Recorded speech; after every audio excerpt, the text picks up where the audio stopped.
Have you ever looked at two smart competitors and just wondered why they're locked in a battle where it seems like everybody is losing?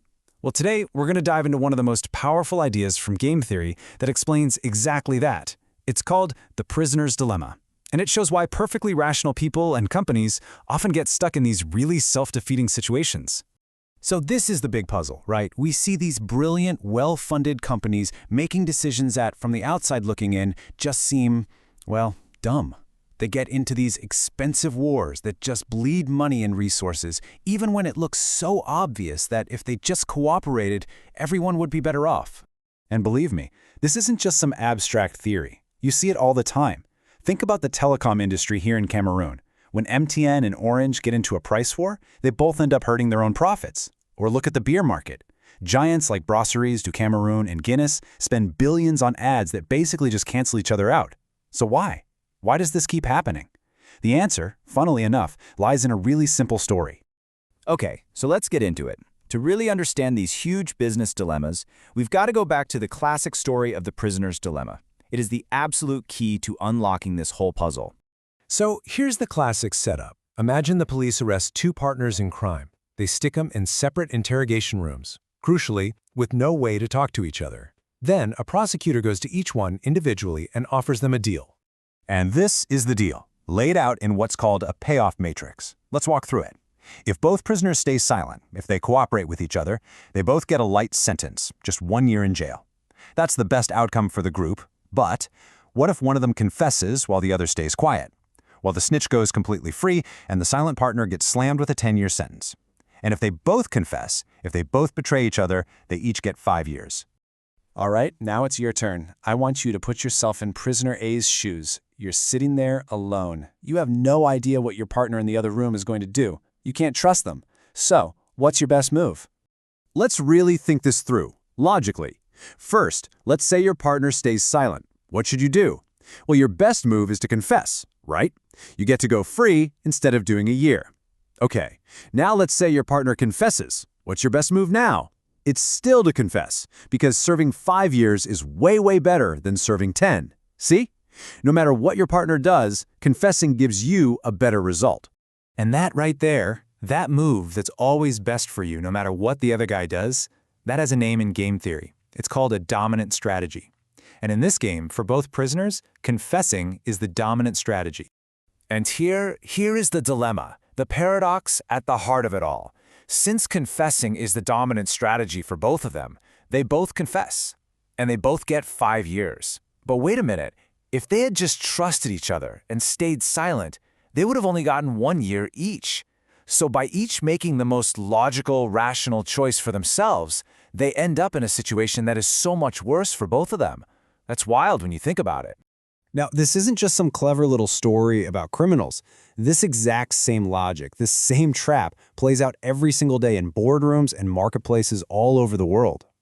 Just look at this. We've basically swapped out the prisoners for MTN and Orange. High price is the same as staying silent, and cut price is the same as confessing. If they both cooperate and keep prices high, they both rake in huge profits. But, that temptation to just cut your price a little bit and steal a ton of customers, it's always there. And just like for the prisoners, cutting prices is the dominant strategy. If Orange keeps its prices high, MTN makes more money by cutting theirs. And if Orange cuts their prices, well, MTN has to cut their prices just to compete. So what happens? They both cut prices, and they both end up with lower profits than if they had just kept them high in the first place. This quote just nails it, doesn't it? What makes perfect sense for one person or one company acting alone ends up being a terrible outcome for everyone involved.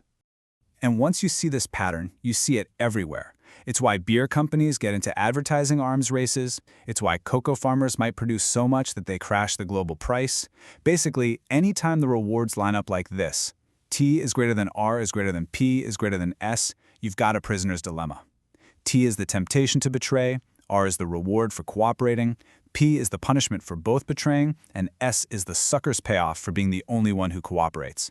That T being better than R is what tempts you, and the fear of getting that S is what pushes you over the edge. But this isn't just about business. This dynamic scales up, way up. It affects whole communities, whole societies, and even the planet itself. When you get a whole bunch of people playing a prisoner's dilemma over some kind of shared resource, like a lake or a forest, you get something called the tragedy of the commons. Every single person has a rational incentive to take as much as they can for themselves before someone else does. And the result? The resource gets totally depleted and everyone suffers. You know this feeling? Think about overfishing in a lake, where every fisherman taking just a few more leads to no fish for anyone. Or think about a crowded highway during rush hour. Every single person choosing to drive their car makes the traffic worse for everybody, including themselves. It's the same tragic logic, just playing out on a massive scale. Okay, so is that it? Are we just doomed to get stuck in these lose-lose situations forever? Well, no, not at all. And that's the hopeful part. Game theory doesn't just show us the trap, it also shows us how to get out. And this is maybe the most important takeaway here. This isn't some unbreakable law of physics. Once you understand the rules of the game, you can start to figure out how to change the game itself. Cooperation is absolutely possible. And there are 3 really powerful ways to make it happen. The first is repetition, or what's sometimes called the shadow of the future. The second is using binding contracts to make sure promises are credible. And the third is all about reputation, making sure your good name is on the line. Repetition is a huge one. Think about it. If you know you have to deal with the same person or company tomorrow and the day after that and the day after that, your whole calculation changes. That short-term gain you might get from stabbing them in the back today suddenly looks a lot less appealing when you weigh it against losing their cooperation forever. This is the bedrock of trust. And that kind of leaves us with a final question to chew on. The prisoner's dilemma is everywhere, but it is not destiny. Once you see the pattern, you can start to spot these traps in your own life, in your own work. And more importantly, you can start to design ways to get out of them. So the real question for you is, where are you seeing this game being played, and how can you be the one to change it?